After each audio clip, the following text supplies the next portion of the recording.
La mise en place de cet entretien professionnel, elle est la bienvenue puisqu'on était nombreux, comme directeur des ressources humaines, à critiquer entre guillemets le système qui existait de notation, puisque c'est un système qui date des années 50, donc qui avait bien vécu. On avait les uns et les autres construit un système d'avancement automatique. Et donc du coup, il n'y avait plus vraiment d'évaluation de la valeur professionnelle de l'agent. Donc c'est un vrai changement de culture avec de nouvelles perspectives pour les agents, pour les cadres, mais aussi pour les ressources humaines.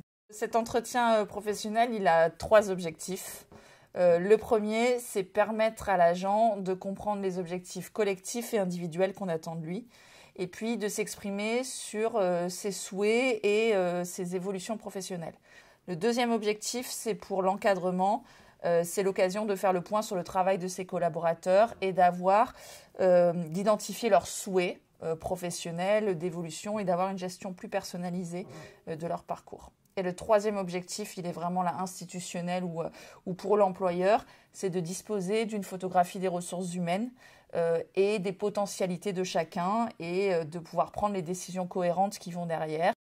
Dans l'établissement, on en est dans l'acquisition de l'outil, puisqu'on va basculer sur GestForm Evolution qui va nous permettre de réaliser ces entretiens professionnels. On est sur la préparation des fiches de poste, puisque dans le cadre de l'entretien professionnel, on doit remettre au préalable à l'agent sa fiche de poste et le support de l'évaluation. Et puis, on en est à toute la réflexion autour de la formation, puisque pour le succès de ce dispositif, il faut former les cadres à c'est quoi un entretien, comment je le conduis, et il faut former aussi les professionnels à comment je prépare cet entretien, qu'est-ce que j'en attends et comment je m'en saisis comme outil. Et puis après, il y aura tous les aspects entre guillemets plus techniques. Il faut quand même réaliser un guide méthodologique, comment on écrit, comment on fait ressortir les points saillants de cet entretien, et comment nous, derrière, on traduit tout ça dans une politique RH de formation, de promotion, d'avancement de grade, et puis voire de rémunération via la prime de service. Maintenant, il faut s'en saisir.